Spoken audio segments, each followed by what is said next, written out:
लु गाइज आज हाम्रो दाइ 25 दिनपछि घर आउनुभयो त्यही पनि घाँस काट्न ल्याएको घाँस उल्टा हातले काट्नुहुन्छ नसकेर बिजोग छ नसक्ने भन्ने हुन्न के बाबु हामी यसरी काट्ने मान्छे पनि हुन्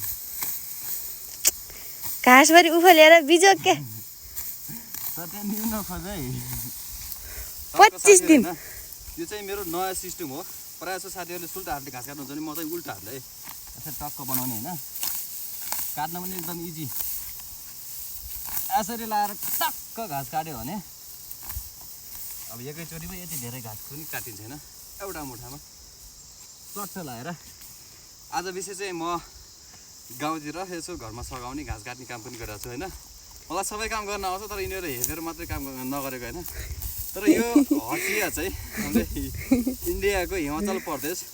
जहाँ हिमाचल प्रदेशको राजधानी सिमला जिल्लामा छ सिमला जिल्लाको ठेकबाट ल्याएको यो हसिया हो यसले एकदम घाँस काट्न उपयुक्त पनि छ यो हँसियाले घाँस काट्न एकदमै छिटो र छरितो पनि हुन्छ तपाईँलाई म टक्क अरू पनि देखाउने छु अलि यहाँ आएर देखाउँदा सुरुमा स्टार्टिङमा चाहिँ यसरी समात्ने हो घाँस यसरी समातेर अब प्रायः जसले सुल्टा हातले काट्छन् होइन यो घाँस काट्ने आफ्नो आफ्नो सिस्टम हुन्छ सो त्यसैले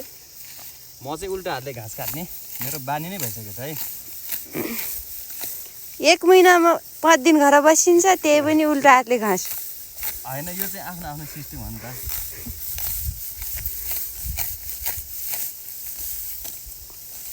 टक्क यसरी लगाएर होइन